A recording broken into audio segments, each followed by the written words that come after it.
Alright, so hi. Pretty much I have been working on a movie for almost a year now, I think.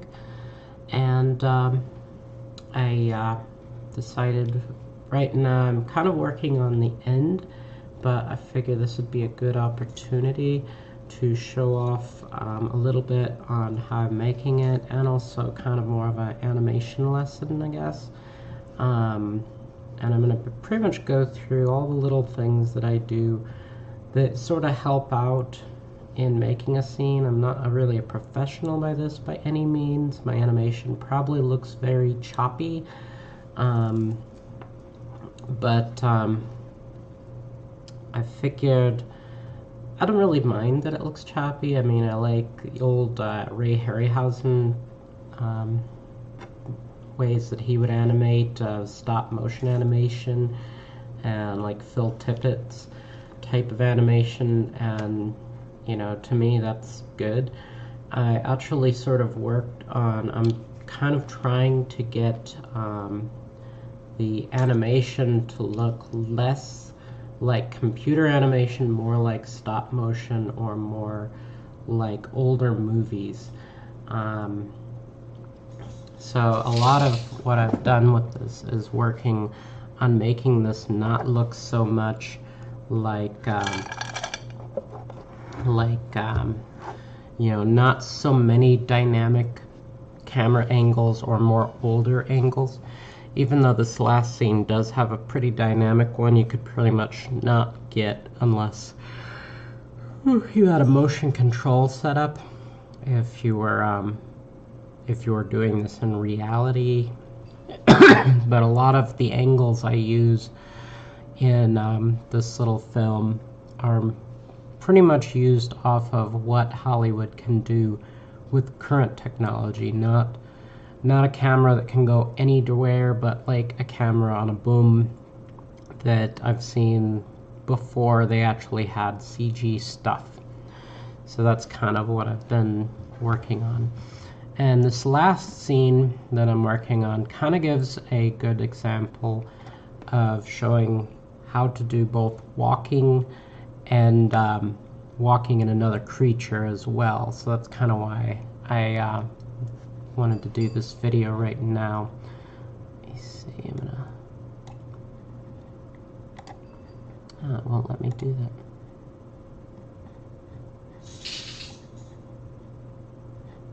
Oh, that's fine.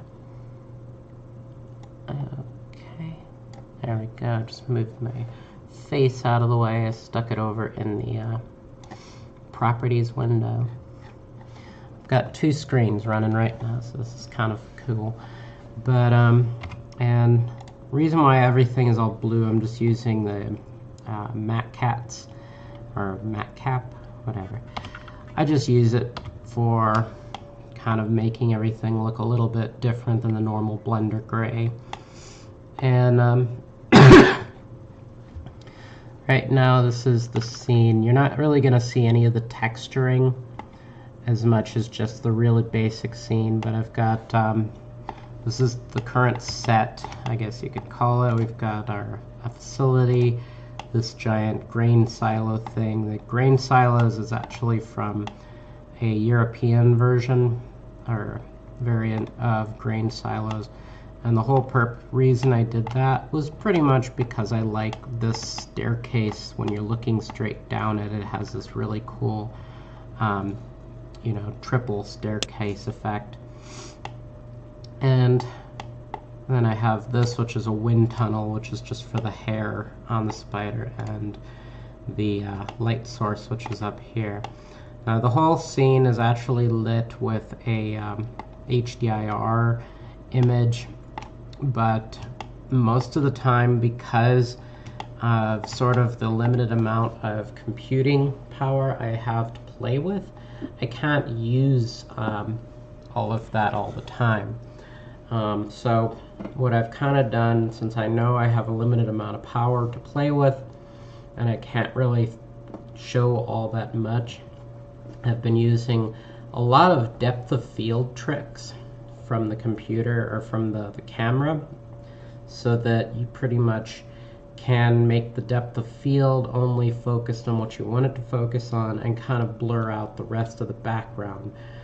It's kind of a cheap effect, but also it's effective. It looks kind of cool because all of the images have this very kind of a fuzzy effect that kind of is more dramatic. Currently have my computing buddy here. That's why I'm actually not sitting in my chair, because he kind of claimed it and was very, very upset if he doesn't get to sit in his chair. Alright, so over to here, I'm not going to go into a few things. Some of the stuff I'm not going to go into is, for example, on this is our main enemy, is this pretty much this big creepy spider. Now the spider actually has hair on the spider, but in the scene there's a couple things that I'll do. I pretty much have the hair is taken off when I'm doing kind of the partial animations. I do this with both the spider and the main character, this girl up here. She's pretty much bald at the moment because I took off her hair as well. And the reason I do this is because while I'm scrubbing through the animation parts of this, I don't want I want to be able to watch it in the speed that it goes at. Now the thing though about this is that the actual speed you will see it moving at is very different from the speed that it will render at. Meaning that if I go to the camera here and I go and back up this and we play it, it's moving at pretty fast. But if I were to render this out, this would be playing extremely fast. And it's because the speed the computer can render this thing at and the speed that it actually plays it at are kind of different. So what I end up doing first is I do kind of a rough draft of what I want to animate. So I'll go through and I'll animate, and I do this at a faster speed than what it would render at, but this is so that I can watch it in the speed I want it to be at. And then what I'll pretty much end up doing at the end of all this, at how fast this animates, is I will pretty much count how fast it moves at, and then take that, say in this case 1, 2, 3, 4, 5, 6, 7, 8, 9. So 9 seconds, and you take that and times it by 24. So then you have 24 frames a second times 9, and let's see, I am shit at maths, so there we go.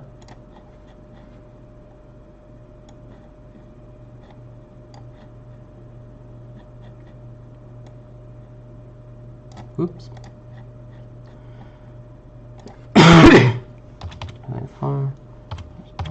So if I wanted to render this, I pretty much have to do 216 frames, and that'll take for fucking ever. Even though I've pretty much typed out my computer a bit and gotten some new stuff, you'll notice when I put this film out, when I started this, the spider's hair almost never moved, and now it moves. And it's because the computer couldn't handle it. It would lock up at the second I tried to animate anything. And the thing that kind of sucks about this is I'm not even sure. I'm having the two characters in the same scene at the same time, and I'm not sure I will be able to get both of their hair animations to work, because I'm pretty much when the computer calculates it, sometimes the computer will crap out and it has something called a hair explosion or hair explosion, where it just runs out and it goes, you know, the hair just, it's physics basically crap out on itself, and it will go, you know, topsy-turvy. So I may have to do some playing around. For example, I might have to render out this image, this scene, with just the spider, and then render it again with just the main character, and then actually superimpose them together to be able to get both of those renders. I'm hoping I don't have to, because that's a lot of work, and that pretty much means the only way I can kind of do that is, it's actually an old thing that they used to do, like for the Star Trek series, is you pretty much would have to render out this character here, and then render out the spider there, and then render out this scene with nothing in it. So in other words, the camera moves in the scene with nothing in it, then you have the spider moving with nothing in it, and then you have the person moving with nothing in it. And that's the way you can actually, basically you take one and put it on top of each other. And then the other thing is the shadow. And that's the hard part, would be I would pretty much have to add the shadow in. And luckily, the new version of Blender that is coming out has something called the Shadow Catcher, which is awesome. It makes things so much easier. If you get the nightly build of Blender, you can get to use it before it even comes out, which is awesome. It literally, one other cool thing to do, just add it to something like not a plane, like not a ground plane, but just add it to something like a character, and you automatically get this really cool predator effect, you know, of the invisibility. So anyway, just nerding out about that. So I'll get into camera effects later, or how I do the camera, but we'll go into the animations of these two characters. Now both of these characters, I'm just gonna isolate, let's see, her. Okay. So isolate this character here. This is Tegan, and you don't see it, but she's actually carrying a sword and is ready to kick this thing's ass. But both of my rigs are set up with the rigging for this. To be honest, I can make a rig, but I don't like to. Rigging for creatures is actually easier than rigging humans, because everybody knows what a human looks like, but the creature is a little harder. And it wasn't so much of... I was kind of worried about my own capabilities of rigging. So this character, the initial rig was done from Make Human, but this character doesn't really look exactly Make Human. I mean, she's basically, part of her is from Make Human, and then part of her I've pretty much kind of re-edited. So her pants, she actually has a lot more texturing on her, but we're not really playing with textures today. And then the rest of the rig is completely set up with IK chains. So you don't see half the rig. I mean, there's basically, it's a basic rig, but you have facial bones, which I added in later, that weren't in there originally. You've got, I've got an eye control where I can actually control where her eyes look. It's also got a way that I can open and close it, and also I even have an eye dilation bone so that I can control the eye dilation in her.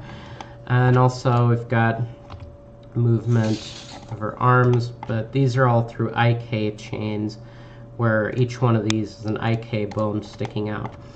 Some of this I'm not really going to go into at all, because this is more of kind of more up there in a tutorial, and it's mostly if you already have this set up, or if you're working on, the actual, not the building of the rig, but just moving the rig and maybe animating, and just some things that I kind of found that are easy for movement.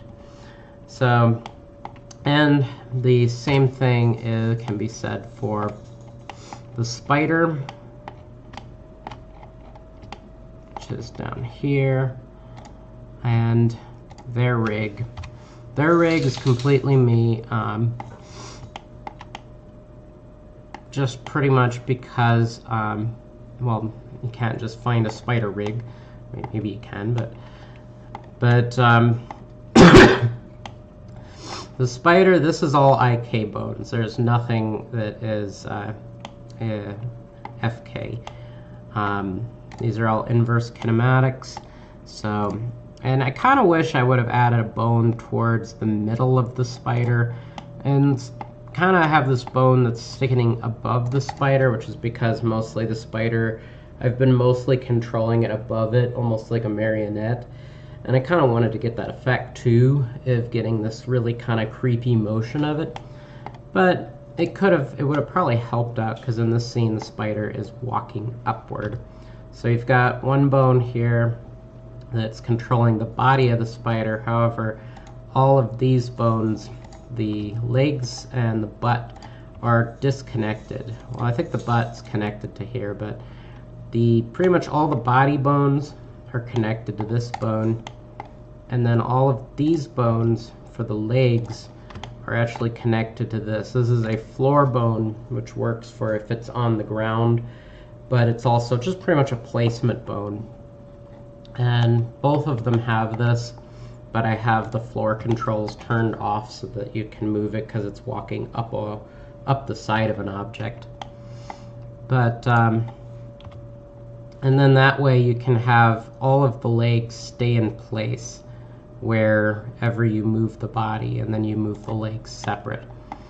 So anyway, and then also one last thing. These right here, the red and blue bones, are actually the pointer bones for, Tegan has them on her elbows, and that's just the movement of where the arms are so that you can, basically tilt the radius of how far you put those bones. These bones are the same thing, except I got a little lazy and just put 2 legs per. You could have put 4 bones, but I didn't feel like it. So I pretty much have 2 controls, for one that controls 2 legs each, and they're blue and red so that I can tell left to right without having to look at them. And then you also have the green bones are pretty much facial control, so you have like the claws, or not the claws, the pinchers, and then these little, I think they're like little feelers on a spider. And this spider, if you actually, he's kind of a little screwed up. He's got a bit of his feeler cut off. So this is towards the end of the movie. So anyway,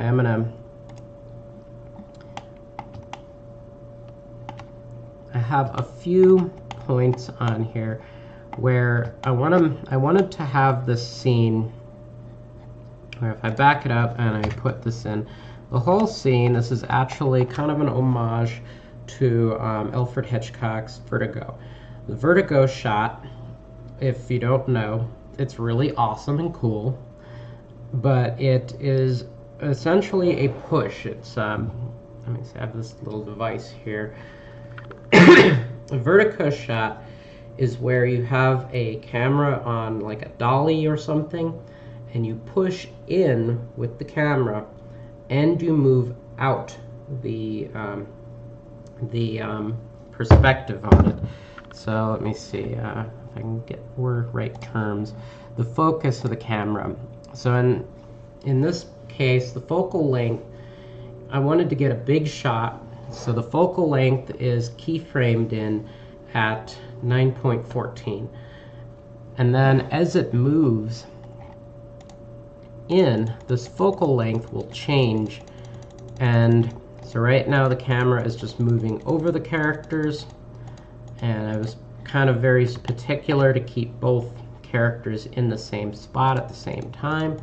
As it's moving over, all of a sudden the camera is moving in, the focal length is moving out.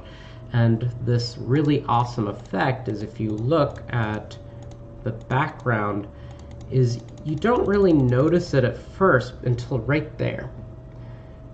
watch the bottom portion of this segment and you'll see it start to stretch, and this is a real effect you get from cameras. It's not something that is really purely a digital. It's actually was made up long before anything digital was around for this kind of stuff, and it only became, I think Hitchcock pretty much invented it as in the movie Vertigo, and it pretty much was only capable, I think, of being made until they had a dolly that could do this.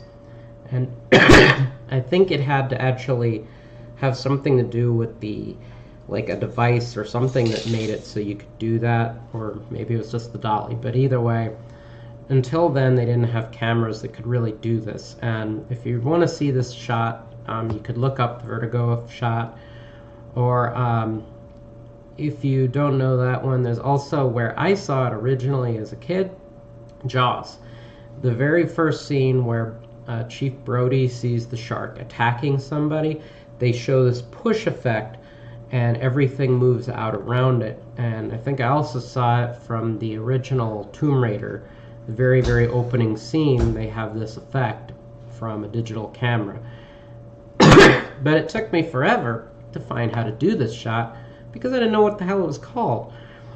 But anyway, enough of that. It's an easy thing to do if you want to do it. All it is you pretty much take your camera and you would keyframe, like, say where the effect starts is actually, I think, here. So right here is where I'm about to start it, so I pretty much keyframe the focal length right at that moment, and then I keyframed the location of it, and then as it's moving in, I keyframed the last. So it's actually, it kind of tilts a little bit, but right here, right on this point, is pretty much where I keyframe the last location of this camera, and then I move the focal length. You can change the focal length of it. You can make this, you can make it really, really deep in depth, but I'm not going to do that because it looks very distorting. And then I just keyframe the last focal length, and this makes it so that as this camera is moving, it does that really cool effect, and it just kind of makes this almost a sickening effect, because if you're watching and you're keeping track of the main characters, you get this really weird, just feeling. And but anyway, the movement's not done, and this comes down to here, and I want to show the spider kind of getting up on here, and she's moving down, and it's pretty much going to come to a head when they get to the bottom, where she's got her sword, she's ready to kick ass, and the spider gets there, and this is towards kind of the end. But so I'm going to just kind of go over a little bit on animating both the human character and the spider character. So right over here, I'm just going to press Shift Space, and this will bring up a quick view of the dope sheet. And I have my camera, my spider rig, and Tegan rig. And what I'll do is what I've been doing for Tegan and the spider is each one of the characters has a little bit of a different movement in how fast their speeds are of walking. Because the main character, she's taking 2 stairs at a time, and so she's got kind of this, jaunty kind of jumping down, and then the spider moves more like a robot. And I actually had to watch how spiders move. A lot of it was how do you make a spider walk cycle, or in this case, a bit of a run cycle for both of them. And in the spider's case, the best way that I was able to kind of get this is you have to get down to up, down, whereas this character, you have more of a connecting 2 feet, and then 1 in air, 1 down. It's kind of the same as the spider, but the thing is, since you have 2 legs versus 8, they're a little different. And the spider, to be honest, is actually easier to animate than the character, and I think that's just because, you know, the spider looks creepy as it's doing it. So if I back out of this, I can actually see I can make her movements within a more of a 2-step thing. So I just move my frame ahead, and I'm going to make her move. So let's see, I'm going to take this part here. This is kind of the body bone. And since she's running, I kind of have her body moved in more of a forward pose, which kind of makes it hard to move her body on a flat plane. So I just kind of have to take a bit of a guess. Next time, I'm already planning to build a new kind of more comic booky, kind of cartoonish film, which I will probably improve on my rigging and set up, say, like an off-center control that you can basically tilt and keep the body controls set up so that you can keep track of where everything is, because this is pretty much moves her body and also her hips, and I think I want to make a separate thing for that.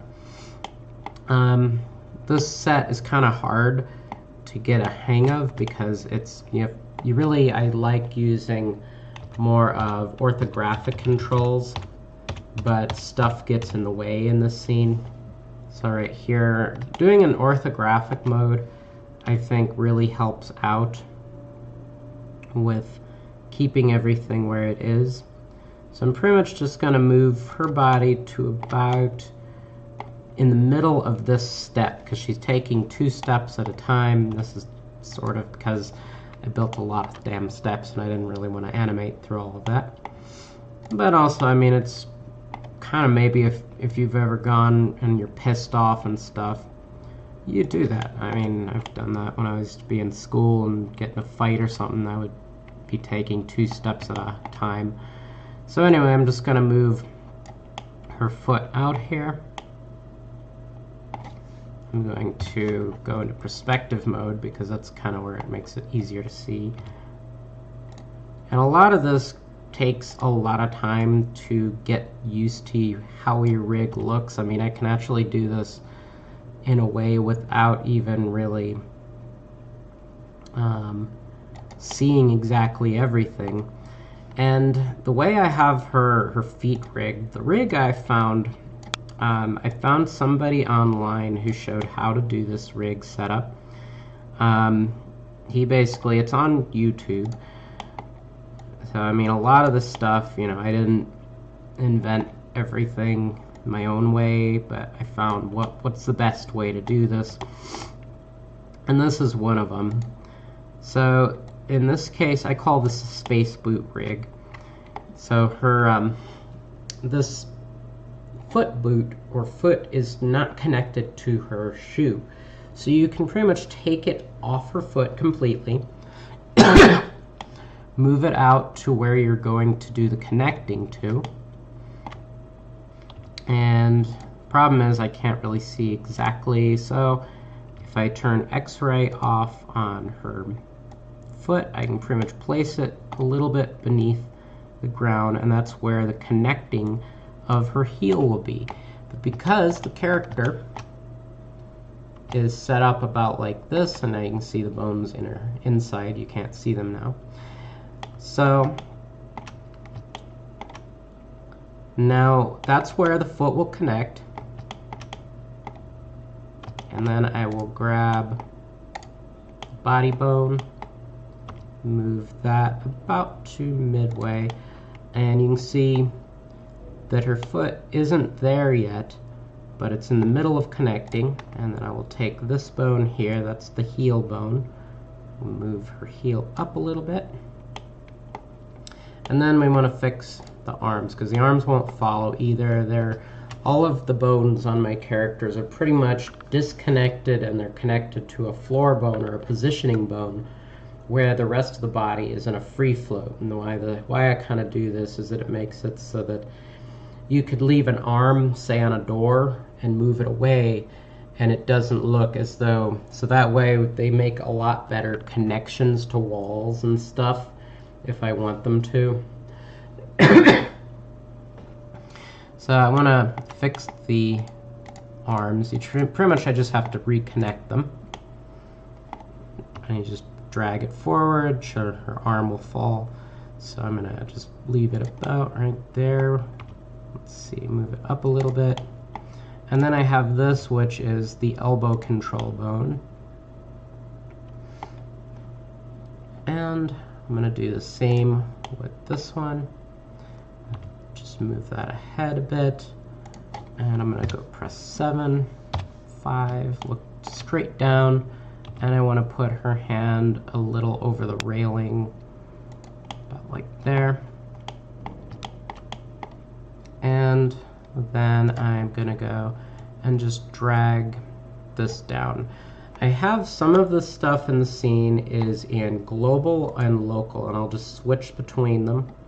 Right now I'm using global because that way I can find where her hand is. And honestly, since I didn't want to animate her hand basically going on each railing, the fingers, I didn't do that. I pretty much just put it over the railing, and then if she got close enough to the railing, I would grab just to add a little bit more life in it. But from the speed this is going at, you're not going to notice the fingers that much. So let's see, you've got kind of her run now. Her knee looks a little funny, so I'm going to actually grab here. This is the knee control bones. They just point the knees. So, okay, and that a little bit. And go in X-ray again.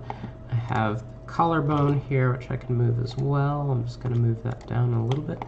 And then the other thing, I want to make sure she's keeping track of the spider, because if there's a spider the size of a Volkswagen, you're going to fucking keep track of it. So anyway, I just move her head a little bit, and I'm even going to move her eyes. Why am I moving her eyes? Camera can't fucking see her eyes, but the camera might see her eyes. So I just want to keep tabs on everything I'm looking at. It's just a small, minor detail. I mean, you really can't see her facial expressions, but, you know, I might change small things in her facial expression as she moves. And then what I'm going to do is press A twice so that I have all bones, and then press I, and this will lock those key frames. And if I want to see how this is looking, I'll just go over to here, and I can slowly scrub through them. Now, since the computer interpolates all of this data, I can go through that, but occasionally you'll see these double frames, and that's because, like back here, there was a spot where her foot it was going through an object, and I didn't like that, so I just pretty much went in and repositioned her foot so that it's not going through the stairs. And that's kind of the one thing that you always have to worry about in computer animation is that you have to watch everything. Where the person's bones are, if they're going through. There's even a part, I think, in what is it? I haven't seen the movie Frozen, but I've heard about the little thing where, like, Elsa's hair or something goes through her arm. And yeah, that stuff happens. I mean, you can't control everything, and stuff slips by. So I'm just going to move ahead another, you know, pretty much 5 frames ahead. And then we'll take the main character here. I'm just going to grab the body bone again. And here's the coolest thing. When you move it ahead, all of a sudden her foot automatically connects to where I wanted it to be, even though it looks like it's a little bit not exactly where I want it. So I'm just going to move it down. I kind of left it like that so that it would get that effect, but when this is going in normal, it'll actually look pretty good. So I'm just going to move her down and press Alt-R, and yep, that should drop that down. So let's see here.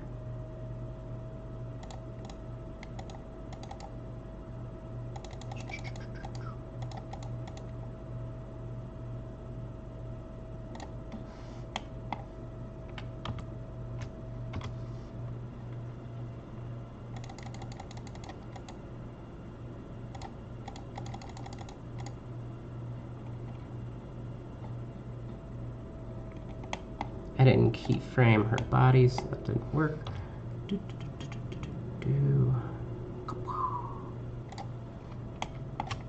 And view down again.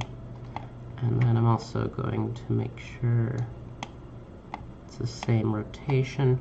And I'll use global or a local right here. That way I can actually keep track of how the foot is touching the ground.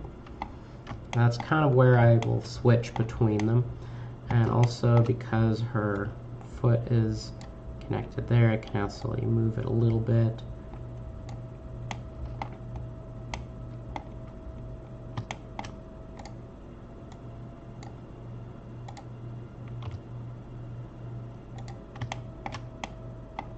And then, let's see, I'm going to just move this and press G, Z, and that will basically grab Z. And G, Y, I'll move it on the Y axis. I just like using these hotkeys. I don't know if there is something like this, because there's a lot of stuff that I've found in Blender you don't know about till you find out someday. So I kind of wonder if there's a what's it called? A hotkey to basically do global, or not global, but local grab, you know, X, Y, Z, just because hotkeys are a lot faster for me than using these over here. So I'm going to actually move this hand out a little bit further and over, just because the arms move with the body, where if the front foot is moved on the left side, the one arm on the right side will be out. It's kind of a natural flowy thing.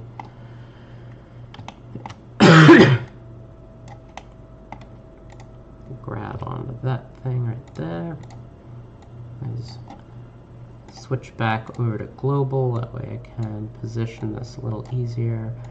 The top of the railing is if she's going to grab onto that railing in case of anything.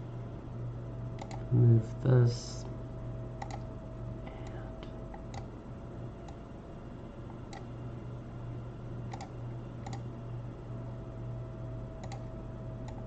You also notice that some of them, when I touch this, it does not do rotation, because this doesn't rotate at all. It doesn't do anything. So any of the bones that do not rotate, I just locked out the rotations on them so that you can't even use it. And you can only rotate within certain amounts. For example, on the jaw here, I took off the Y because there was no need for it. On the global, the Z and the X rotate, and you have this, you know, so there wasn't really a need for certain ones, so I cut off the rotation on certain of them so that I don't accidentally hit them. So I'm going to go and press I again for this one, and now if I go through it, you can watch connect and foot drops so that it has this nice little connect motion. Okay, and I'm almost done with her getting to the bottom. So let's see, move, nope, grabbing all at the same time, too much.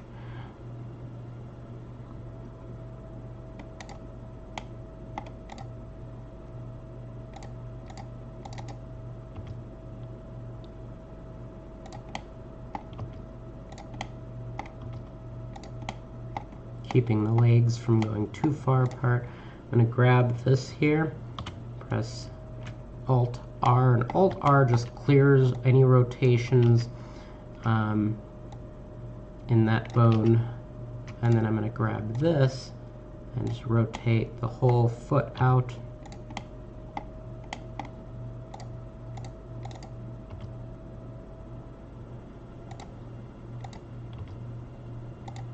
So you have the cross of the legs. And when the characters crosses their legs, the arms are pretty much almost at like a neutral position because they're crossing as well. So the arms, they don't really have to be out too far. I'm actually going to grab the hand bone and just move it up a little bit so that her hand is still kind of more over this position, and then I'll move her sword over here. I'm just going to move it a little bit out, and I can do the same thing with the hand on the sword there. Just move it so that it's a little bit more out. And then I'm going to make sure that the position of the head is still contact with where the spider is.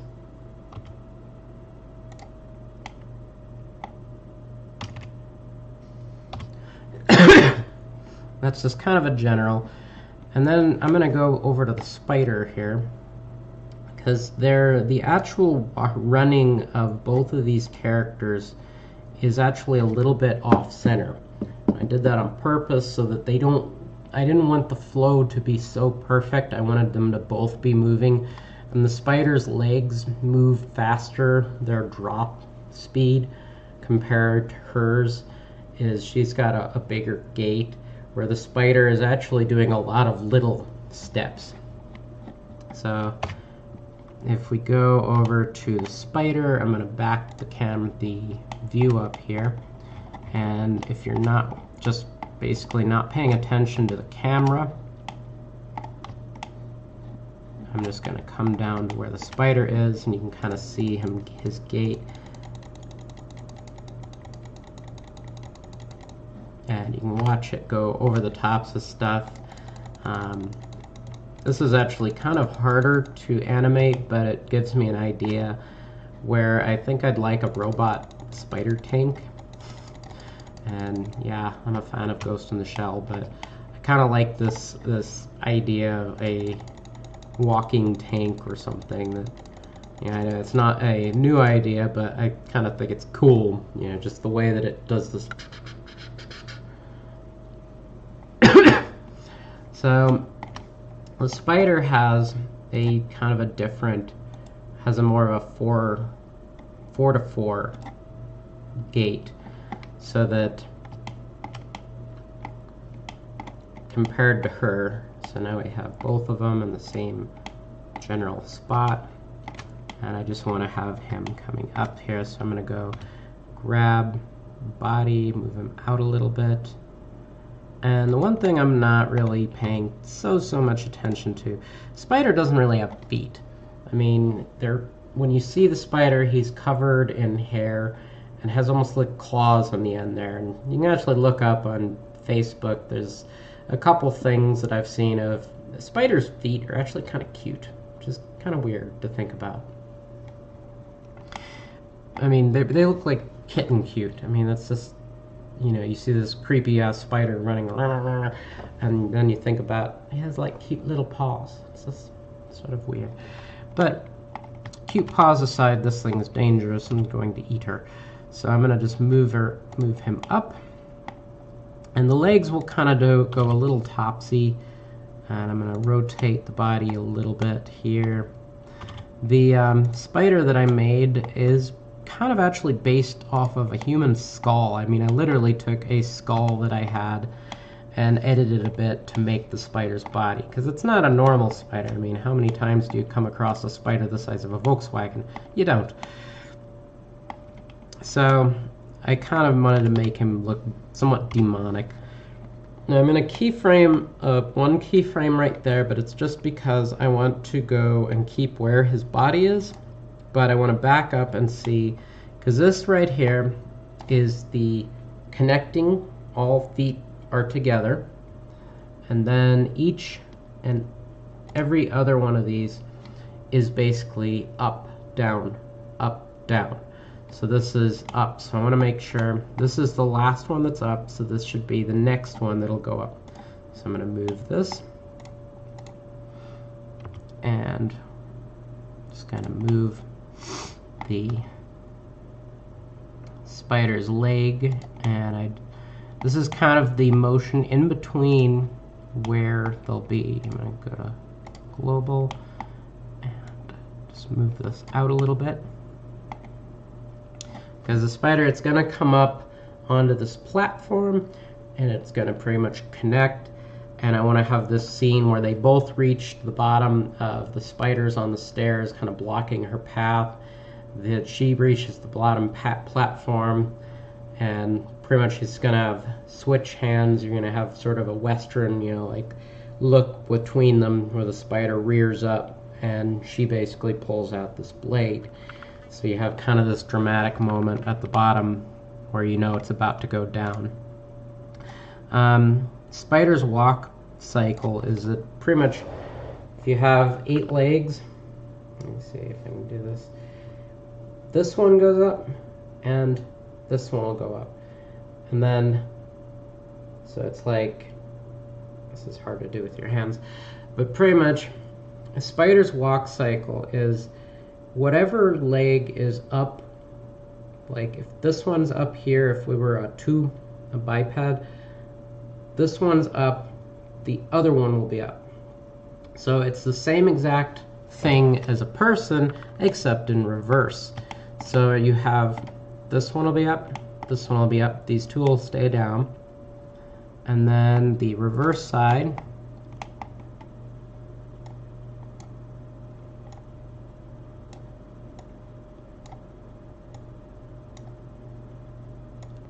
will be disconnected. And this one, he's kind of behind this beam, so I'm just going to move it out a little bit.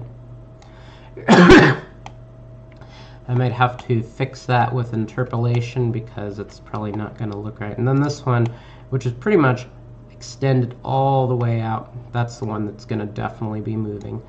So we've got, so he pretty much hangs on with 2 legs to keep his position, and then you have the other legs that move of where the next gate will be.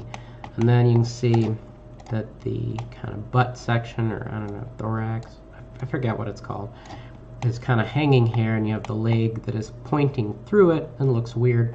That's because I have to go and find this. This bone here is the control for those bones, so I just move it to point so that they don't collide. And the same with these bones here. I'm just going to move that so that they don't collide. And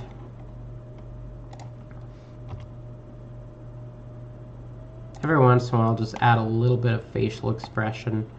So then I'll go and eye for that. So then we just move, and you can see. And then let's see, I'm going to go check the interpolation on that leg.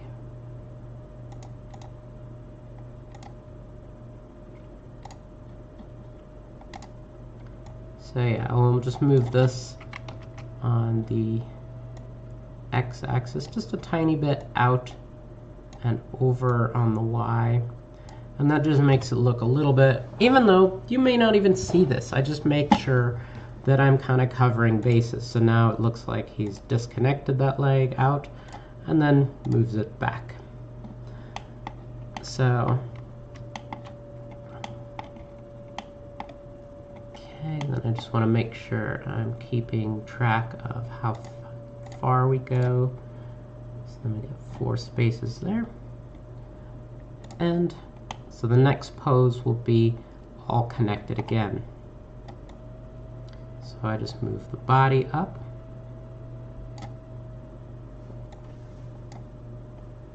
And I also have this separate bone here that is literally for controlling head movement, or this. It had a separate, like more of a why I did that, but I never really used it for what I wanted to, so it's just kind of been more of a head control bone. And just kind of rotating the spider a little bit. And I'll mess with his feet here. Now I'm just going to connect them to the wall.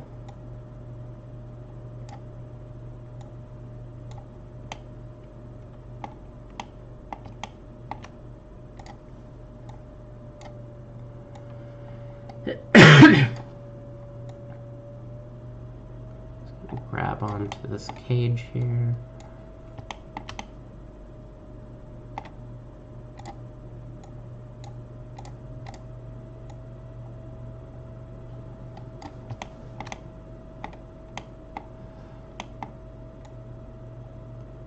Now this leg can't really reach the wall yet, so I'll just kind of leave it hanging there as though he's waiting for it to touch down.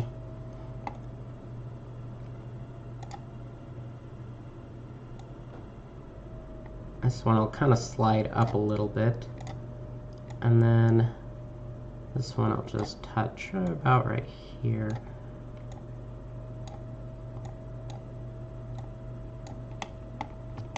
And then, let's see.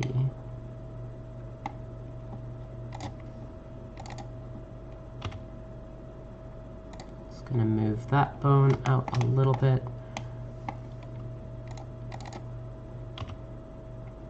And the same with these, I'll just kind of rotate them out a little bit.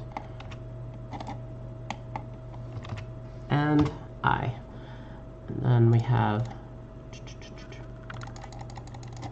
with the spider, I do a lot more scrubbing, where I just go back to the last pose onto the next pose just to see if it looks okay. If it looks okay or right. So now the next pose is going to be the stepping up. So just move the body a little bit more.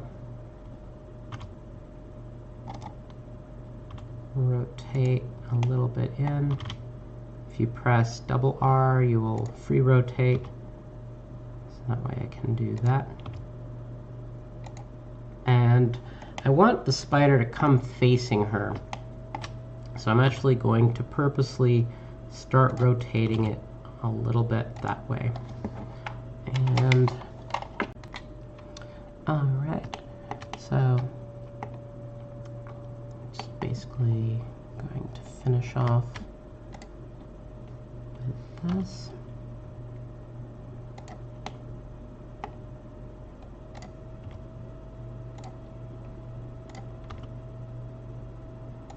Just moving the legs around so they're not passing through anything, and also just so they look nice. Okay. There we go. Frame that. Just go back to see how it looks. It looks okay. And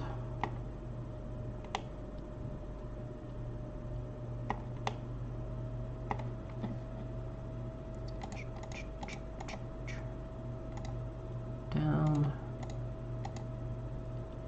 up, down. Okay.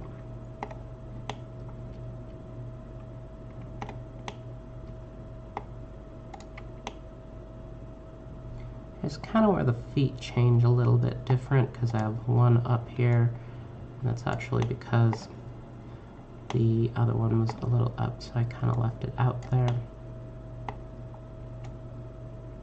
And I gotta think, how would the spider grab onto something? I think it'll grab even higher because it's so big.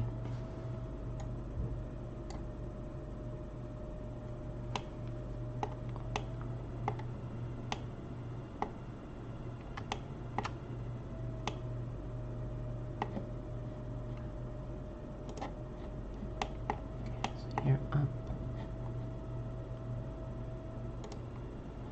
Alright, so you're gonna be up now. Just think about which legs are actually up and down again, because now we have two legs that are more in a battle position of defense.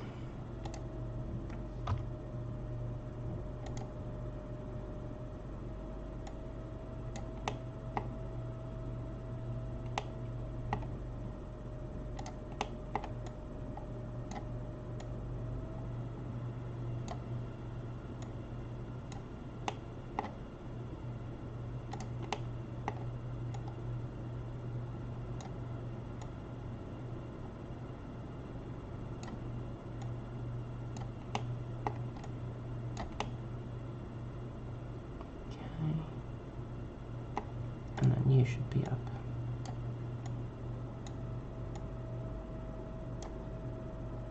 And then I just worry about these bones here.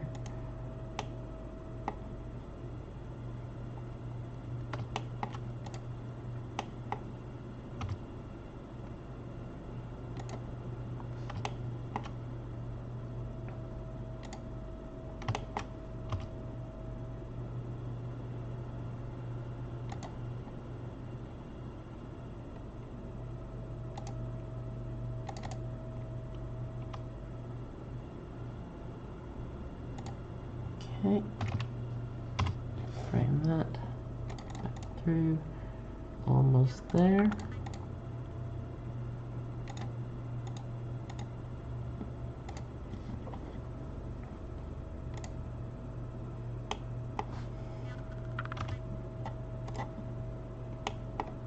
I should really change the color of the body bone.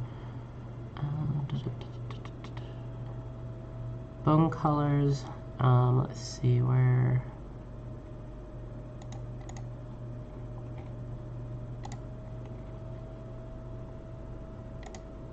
There we go. Pretty much have body bones, leg bones, pointer bones. So I have pretty much leg pointer differences. And then these are the pointers for the head. I think I'll just add another one that's just body. And let's see, what color should I make that body bone? I'll just make that yellow. And I think I will go and grab both the placement bone, which is all the way down here because this spider started its animation cycles down there, and I've had to animate this sucker all the way up.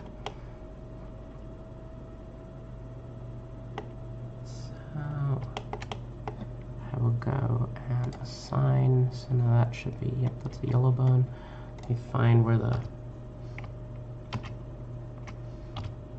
nope, that's not it. There we go. So that is body bone, so I will assign that, now it's yellow. This should be the head only, so I'll assign that as well. So now all of the body bones are a separate color and makes it easier to understand what I'm grabbing at this moment. I'm just going to move.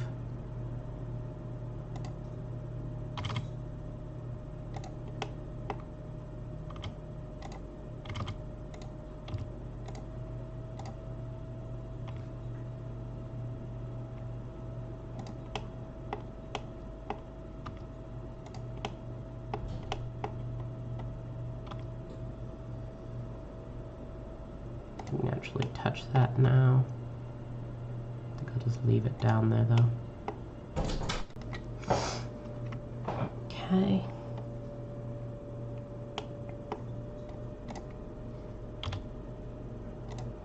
Alright, and this is going to be the down pose. So it's going to move the spider leg out there, and it's going to grab onto, say, some of this railing here.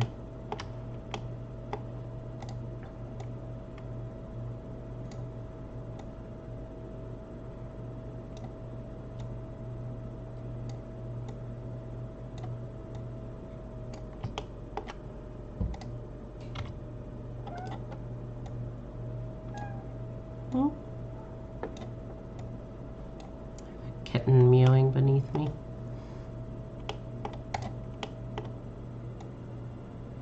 It says, play with me, pet me, give me cuddles. Damn it. Either that or he gets right in front of my face and he's like, alright, you need a break.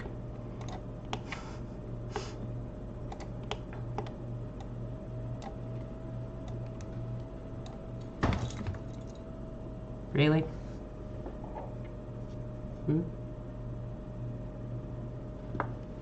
Come on. He's got a thing on to actually calm him down. It doesn't really keep him anywhere because if he wants to get out, he can get out. Alright, so bearing cat. Just gonna move the leg bones. Really? You know I'm doing a video right now, right? Yeah, cat butt.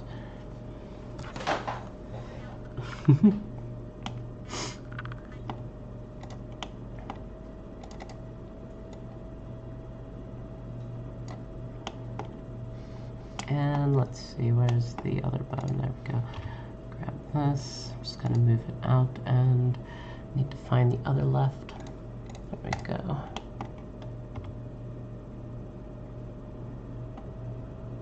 There we go. And you just, pretty much with those bones, I just move them around until they sort of look the way I want them. There's not much to them. Okay, I'll keyframe that. I'm gonna move on. I can see the character.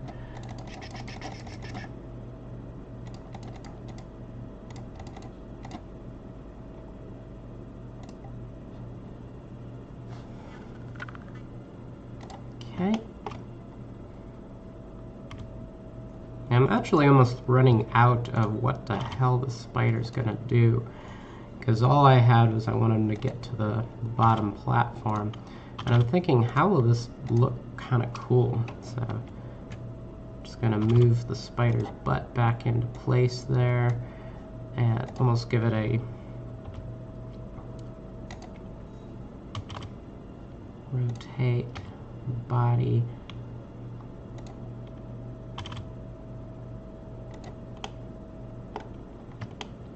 And I'm just going to move it closer down to the ground, so it's basically, part of it is also, it wants to block wherever the hell she's going. Even though, if you're kind of figuring out what you might do here with a sword and a spider which has a bunch of legs there, you might think what might happen next.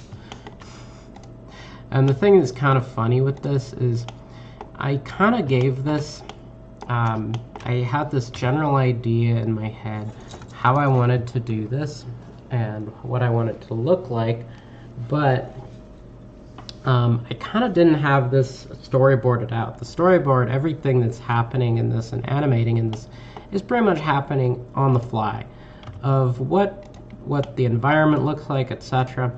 So really, some of how this spider, what this battle will look like, is just made up from what it looks like at the moment, because it may not look exactly the way I wanted it to look like when I got it there. Okay, let's see.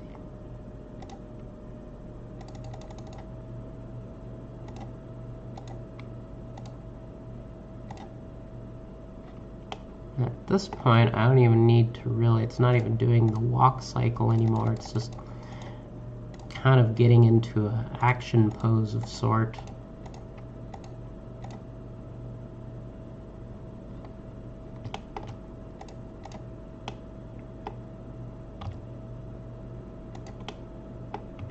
Bring it down closer.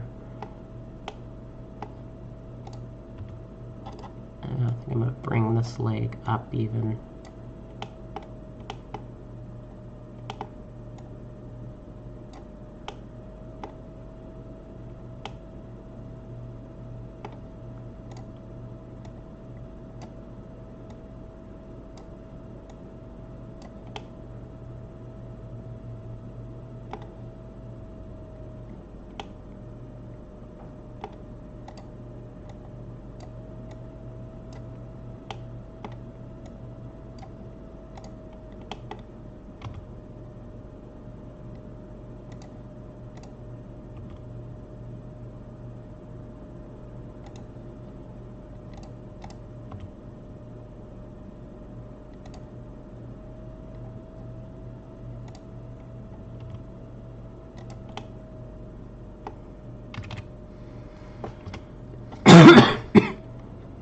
And there should be not much left here, because the spiders actually made it to the platform before she did.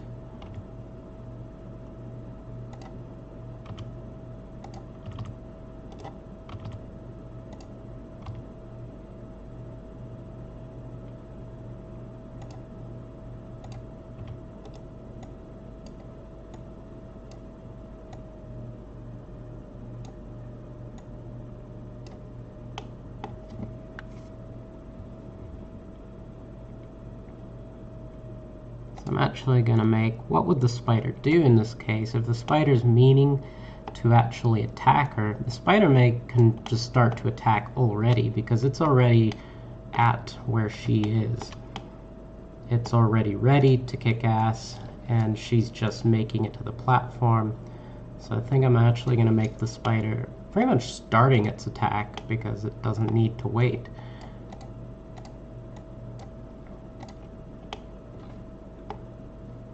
I'm going to have an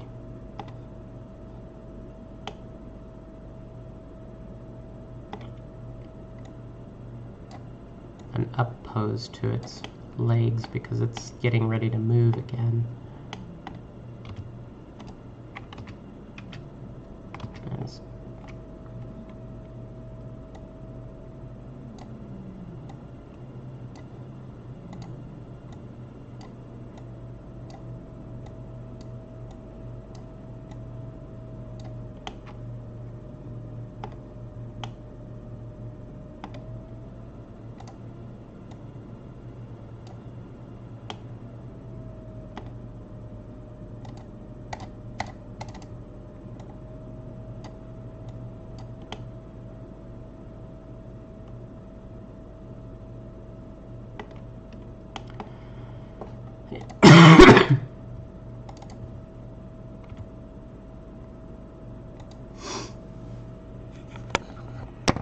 I have a sleeping kitty.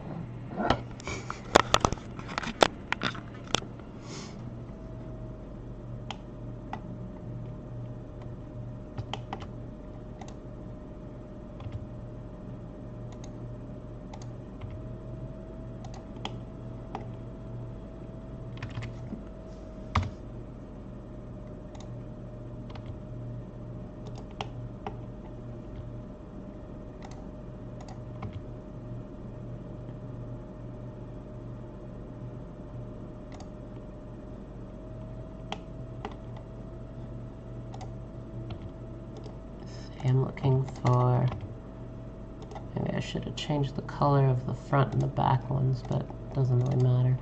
I'm just trying to move. There we go.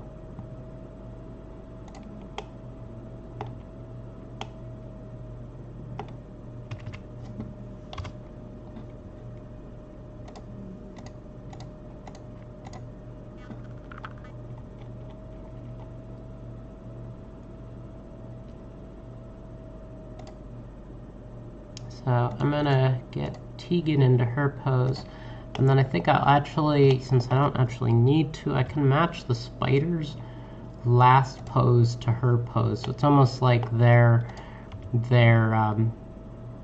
may be walking at different speeds, but they both are kind of meeting in the same ground at the same time, at the same motion.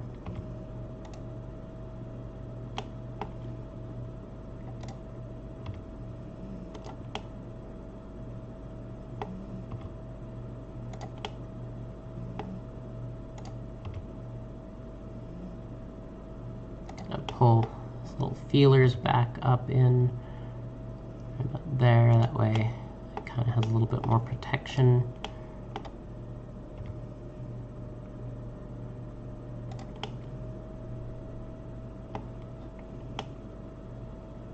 And all feet will be firmly placed.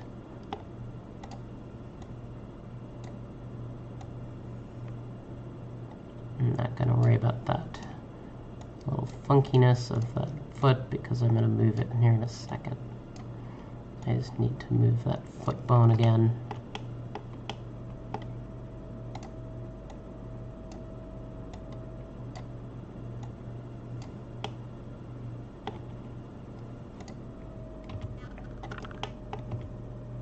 There we go. Yeah.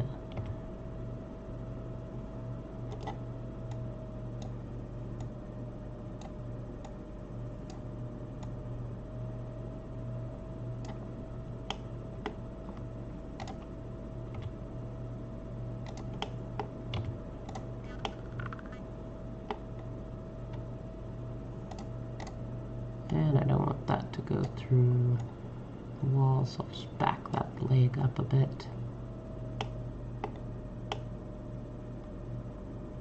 Alright, that looks pretty scary. So now, when I go into the camera angle, I kind of want to move this leg though. I mean, it sort of looks more right that way, but I want this, there we go. So I'm going to go into camera angle and just move, see,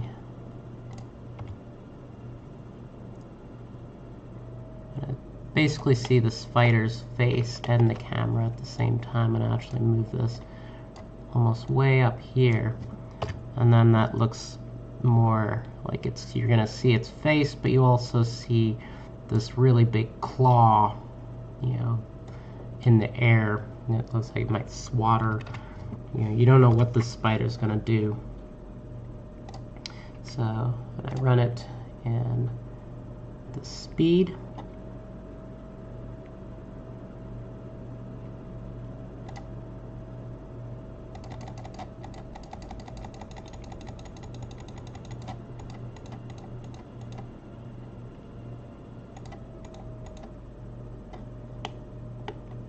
seems to be a little bit of a weird motion in between here.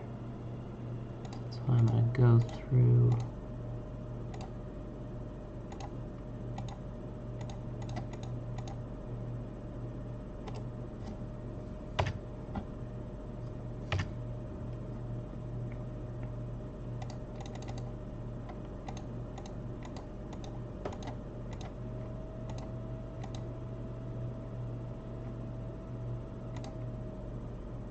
up.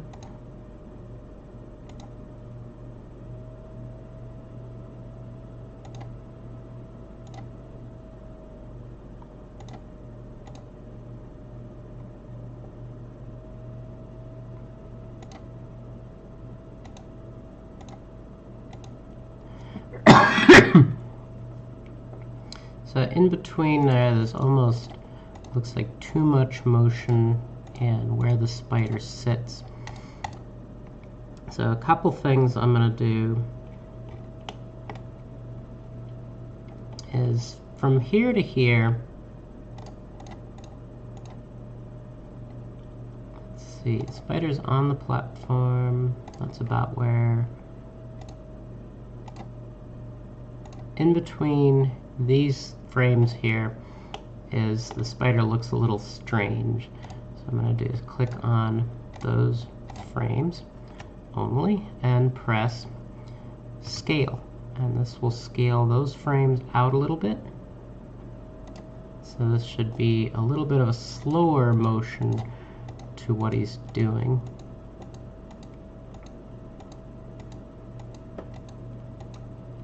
I've noticed that the way the body is moving, it's going this up and down motion. It doesn't need so much of that. So I'm just gonna go through here. There's either two ways I can handle this. I can either go through and add, or you can just subtract some. And I can actually go into, if you extend this, I can find head control bone, and these are all the frames. Because everything is keyframed, I can look at all of these and say, let me see,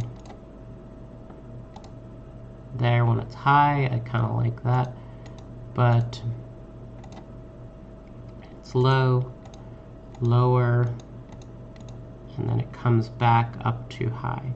So if I want, I can actually go to right here and delete that, and it should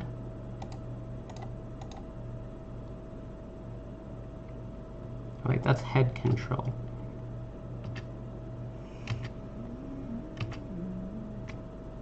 Tab, top. This is called top grab, not head control. So let's see here.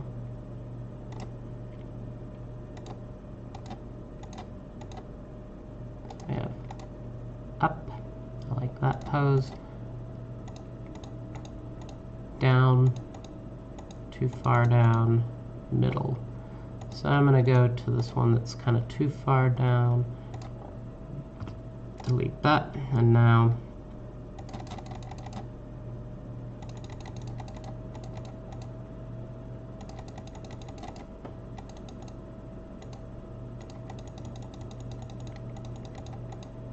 I kind of like that more. So I like that creepy way it crawls up, almost like a, I don't know if I really like the way it gets to the top, because it kind of has this bit of a motion. And I might actually fix all this myself with the videos turned off, go over it. This is kind of a basics and making it walk.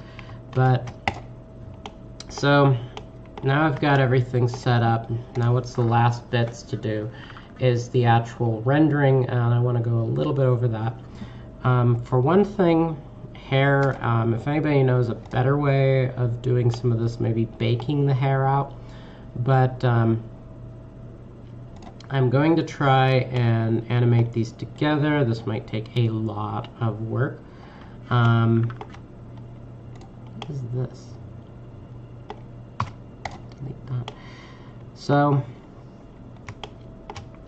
I'll have to have both of their hair on, and the first thing you have to do before you actually render anything out is you have to simulate the hair. If you let it render without any simulation to the hair, what often will happen is either you'll simulate a few frames and then it just goes into nothing, and then the hair looks like a block of hair. It doesn't actually sit on them. It just kind of, it looks like a mesh. It doesn't move, it doesn't flow. So to let it simulate is you pretty much have to let it sit throughout that entire length of the frame and render. It takes forever. I'm not going to show that because I'm going to actually have to do that for this part myself. So for up in, this thing is called Hell Spider. If I do the drop down, I can find Hell Spider Hurt, which is what the mesh is called, and I'm just going to pretty much put the little eye so I can turn off the hair. The next thing I'm going to do, since we found out that was let me see, if I count this down from first to last, 1, 2, 3, 4, 5, 6, 7, 8, 9, 10, 11, 12. So that's 12 times 24. So I'm going to go clear 12 times 24. So it's 288 frames. So how do I get that all together? Let's see, I'm going to collapse this. Now under, let's see, so that's the last view, and that's, let me see, no, that's not the last view, that's the last view. So I'm going to keyframe on my camera, and then here's kind of the simplest way of doing this. You don't have to, as long as you have everything connected. You see, I'm going to go down to here, and under end, I'm going to type 288. So that's how long this really needs to be.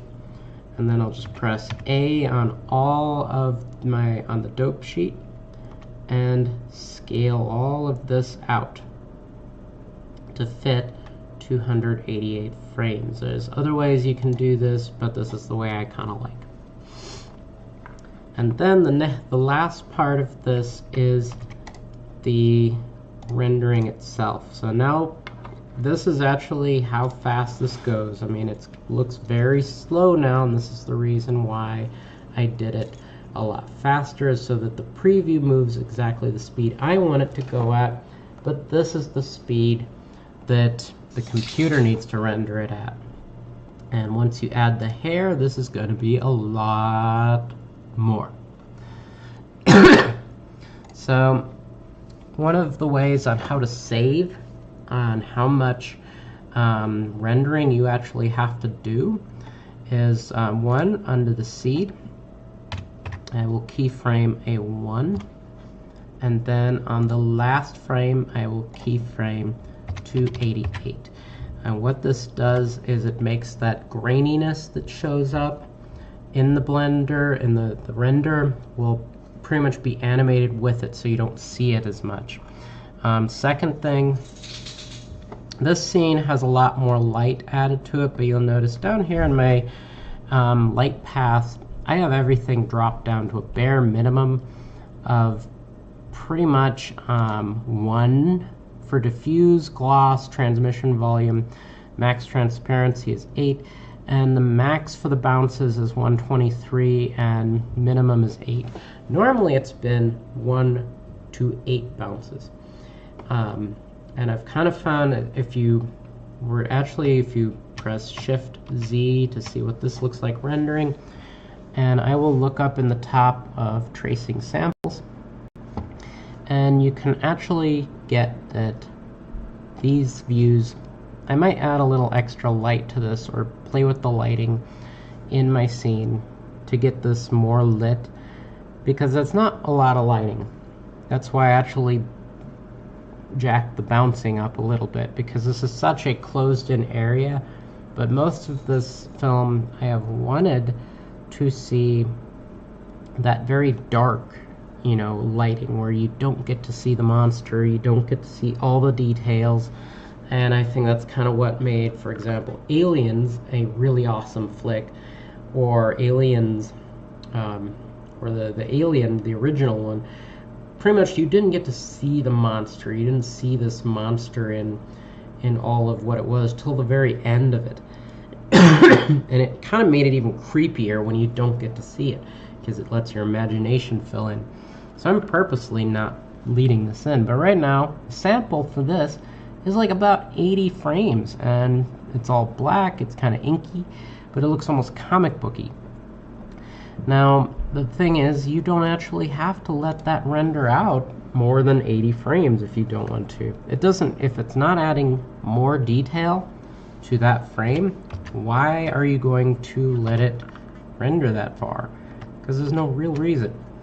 So what I'll actually do is go through these are the stops the camera makes. These are all of the keyframes from where that camera moves to.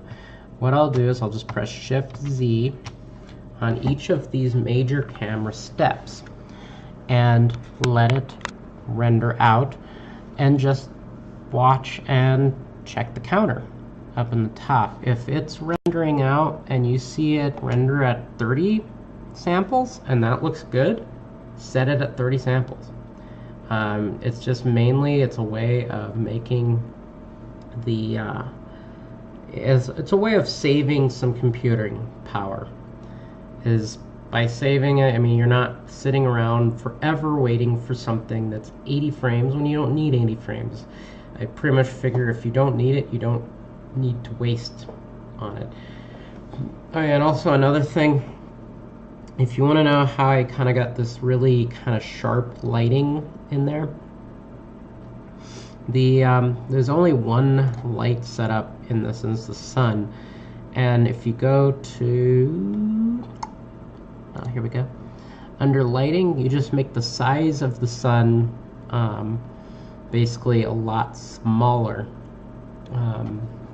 Pretty much big, you'll have a lot of light, and then small, you have a lot of this almost iconic kind of comic book shading. It's very black, and this is very, I think, kind of cool for doing this kind of dynamic look. And one other thing, the background, I don't have much of a background. I mean, it's pretty much a big field, and this is kind of going to play into it later, but I don't want to show off this big boring field.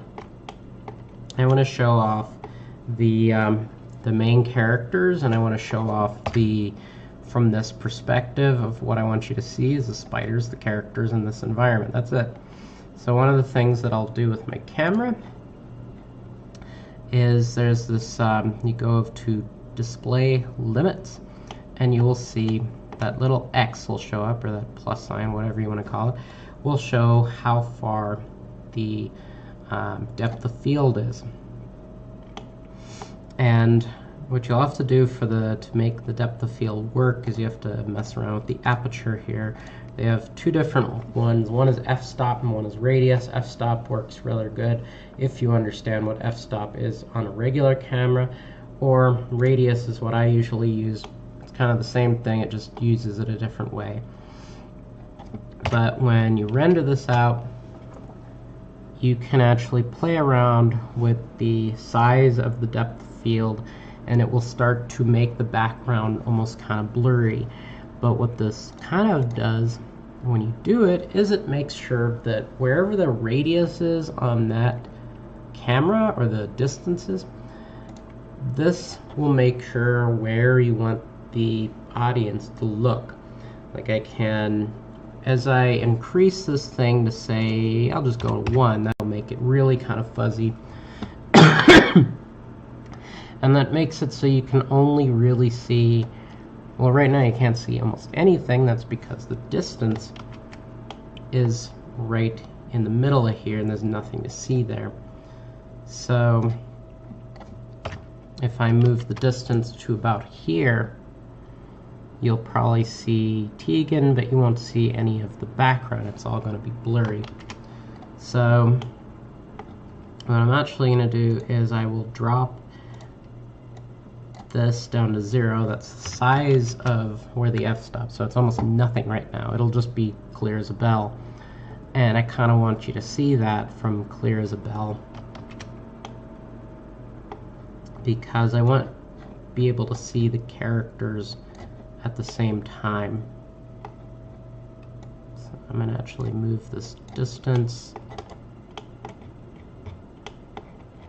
And why I like using the distance is you can actually see it intersect with objects. So right about here is where the spider is in relationship to that distance. So when I go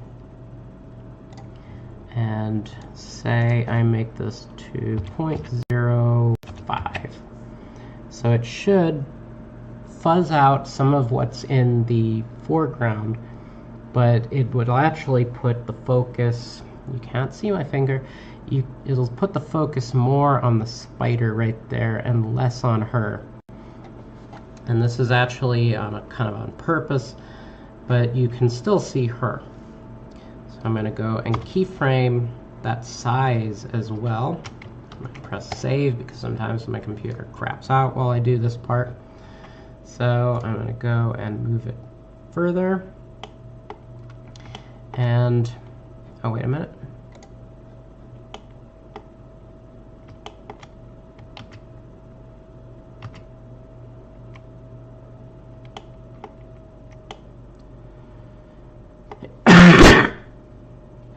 I want to make sure that I keyframe the distance of this because it shows that it's keyframed, but it was keyframed at the last distance. I'll move it ahead here. And because this camera is being really sort of dynamic in how it's moving is why I use the kind of these jumps in where the camera is. I'm just going to move this a little bit here. Preview it.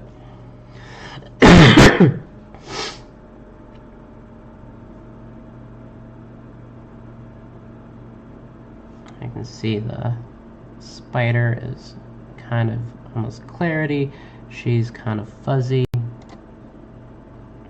And then what I do is I'd also wait for the path tracing here and see where it looks clear.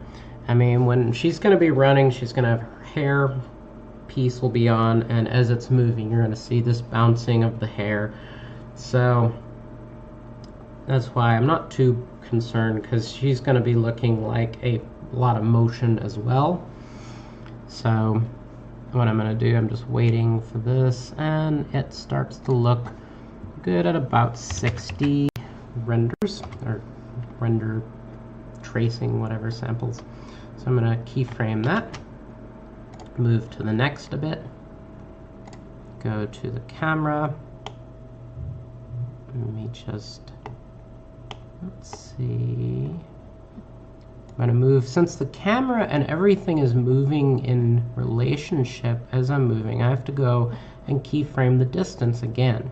So I move this to about here, and that's actually because everything is moving back, so that I'm kind of moving the focus towards them. And I'm just going to see how it looks. She's going to be a little blurry, the background will be a little blurry. Spider will be a lot more clear, and part of this is because the spider's hard to see in this black, but you're just basically seeing its legs sort of moving, and you're seeing its body. And also when it has the hair on it, the hair kind of reflects a little bit. I gave it a little bit of a reflection to it, that it gives it a little bit of a light catch effect. So I've keyframed those. I'm going to go to my samples and just see, it's about 40 frames. I'll give it maybe 50 works about, and keyframe that. I'm going to save, and I'll just move to the next camera, stop.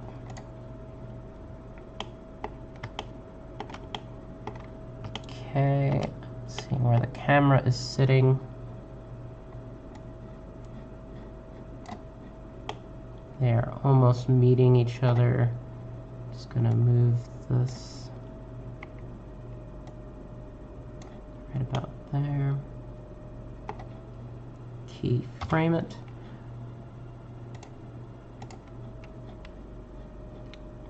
Okay.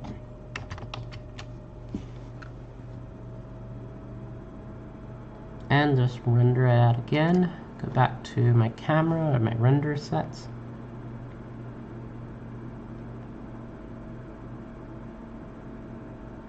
And just wait a few seconds and see. Now the background is sort of coming into focus, and I don't really want that, so I'm just gonna go here and increase this to about 10, so it's 0.1. And when I render it out now, it should be even more fuzzy.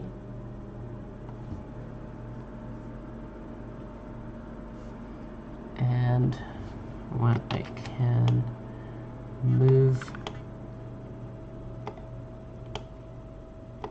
the distance of my focus up a little bit. So right, so it's about at the level of the platform. Now the thing is, it's not really a target. So you just kind of have to think of this focus as now about this level. Keyframe that.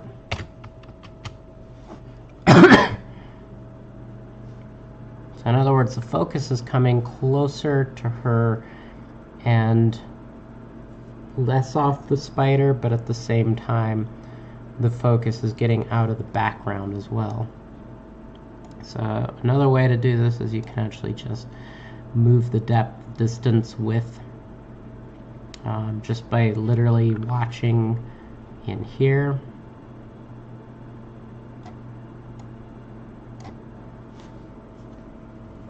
So I'm just gently backing it off and then checking what it looks like.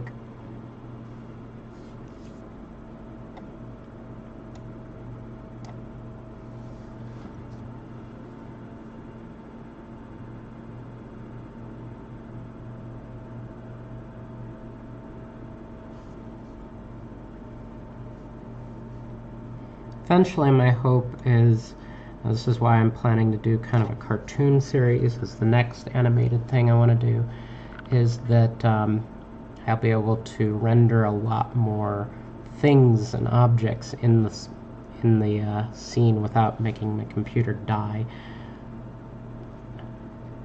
And I think I'll bring this up a little bit. It's about maybe 15, 16.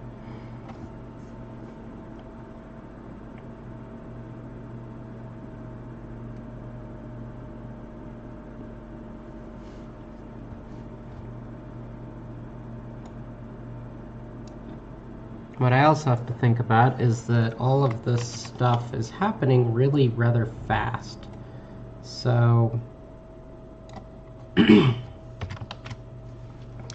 might not even notice all of this stuff. I mean,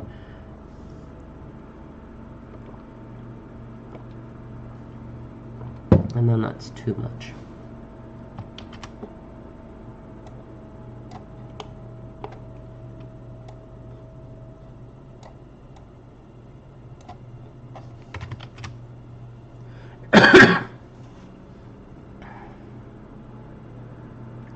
And the other thing is I've been trying to do is not worry so much. I mean, this is basically my first film.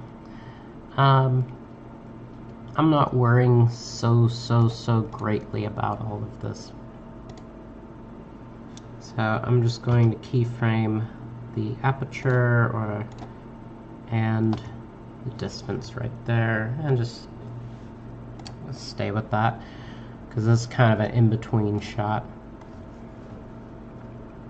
And then I'm going to let it render out, see about where I want to stop on it.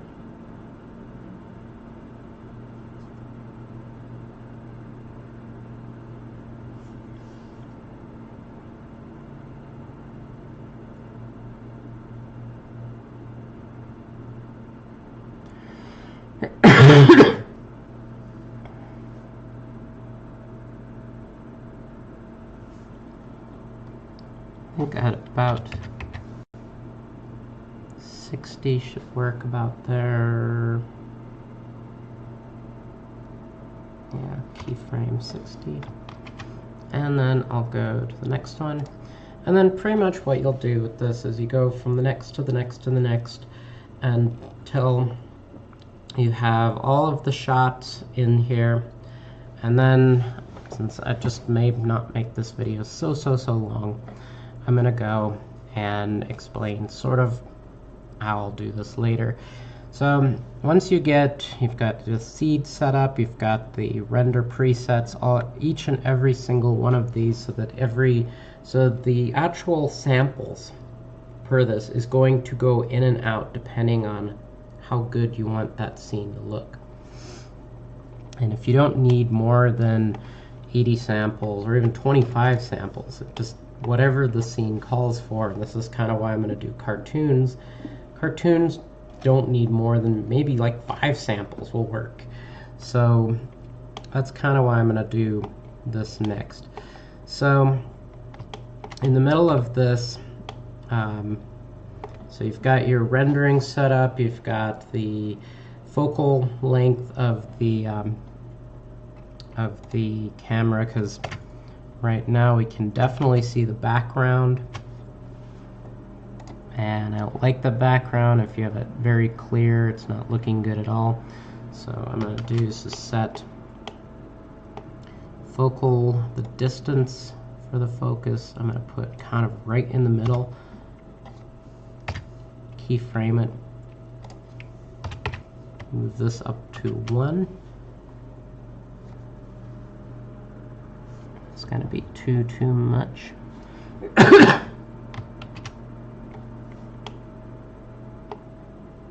Move the focus back to here.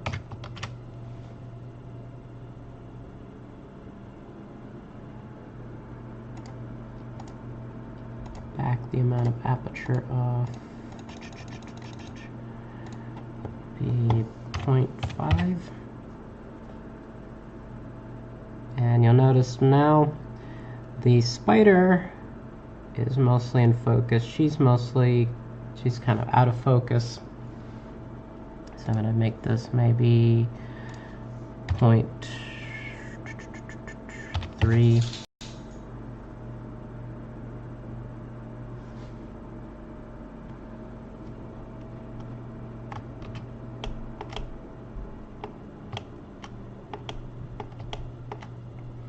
I'm going to look at where my distance is sitting in relationship to these two up there. I keyframe it. I keyframe the aperture as well.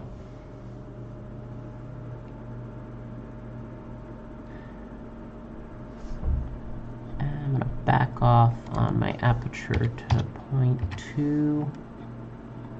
And what this does is I have a sky background, and then I have the actual plane, the ground plane.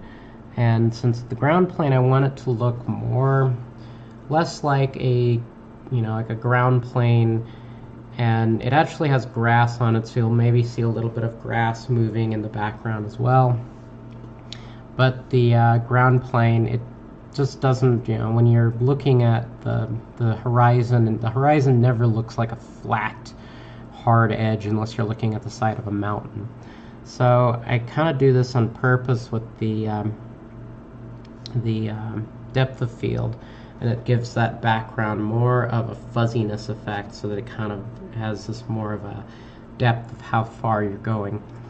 So we've got the last bit of camera is, let me see, the last frame is at about 80, and let me see, I make sure I keyframe these before I go. So now I'm just going to take the interpolation of this. Actually, I never keyframed that. I'll need to fix that one. But once you have all of this saved, what I do is I'll go to my render sets. Let's see here, all of the sampling is taken care of, light pass. All of this is just ways to keep everything down. And by the way, one weird thing that I found out is sometimes I've had problems where the camera there's like a problem with the hair, and I can't remember what it was, but there's this really goofy ass problem that didn't make any sense, and I had to look all over the internet, and it has something to do with the motion blur. Like hair simulation without the motion blur, it got messed up. So just remember, if you don't want motion blur, click motion blur on, but turn the shutter all the way to nothing. This turns off motion blur, but it still is technically on, and you don't run into that problem. So it's just a weird little thing. you might run into later and not know what's going on, so it might help you out later on. And the next thing, all I want to do is click my output. This is some of the frames from another scene that I did earlier. So I'm going to go and click clip 2. So that's my output. The output is all PNG. Why PNG? Say in the middle of you rendering all this stuff out, you fuck up. The computer crashes on you and you're like, what the fuck? And the next minute you know, all that work that was saved onto a JPEG or something, or a movie file, it all gets lost, or it's maybe corrupt, or either way, trying to splice them together is a nightmare. If you make everything out, render it all into PNG, and then you can always bring it into the Blender video editor and add all of those images together. So I'm just going to save this for a second. Go to video editor. Actually, I'm going to close that out for a second, and I'll just bring up my other video editor that I normally use. I have a separate file for that. And just to show you, go to add image. You see I've got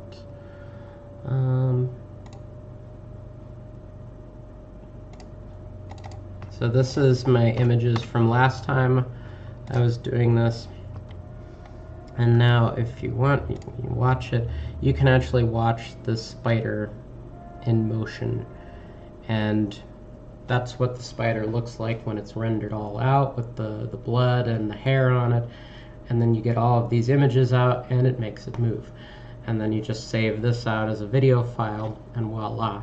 So if your computer crashes out in the middle of all of this neat stuff, and it's no big thing, you just reset it. Another problem, by the way, the thing with the hair has to simulate, so you pretty much have to render everything out. Not render, but let it press play and let the hair simulate the entire length of the video. I haven't found a better way to do this for me. Maybe I can try to bake it out, but when I've tried baking, my computer crashes. So I pretty much have to let it, and you'll actually see the hair on the object.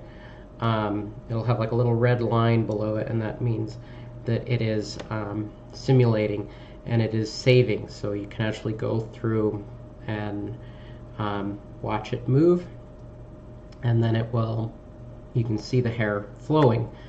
But once the computer crashes in the middle of all this, all that's gone. You have to start over at whatever your beginning frame is. So if yours is 280 frames per second, you got to go all the way back to 1, let it simulate through the entire shebang, stop, look at what frame that your file crapped out on. And you can look at, like, say if it's 200, you basically go to frame 200, press S, and this will bring it to its starting period, and then it will render again. But say 10 frames later it crashes, then you basically have to go simulate all that hair, which might take an hour or more, and then get it back on track. So this is part of the reason why this is such a long process. And at the beginning of all this, I really wanted to do some really cool stuff, and then I found out the computing power for me is just not there right now, because I need a damn server farm for a lot of this and don't have the money for that. So this is pretty much doing all this stuff on a budget of what I can accomplish. So anyway, kind of hope this is pretty much the end of this video, because I'm going to get back to animating. But this is just kind of how I kind of do my, how do you call it, my workflow for animating things. So anyway, cheers.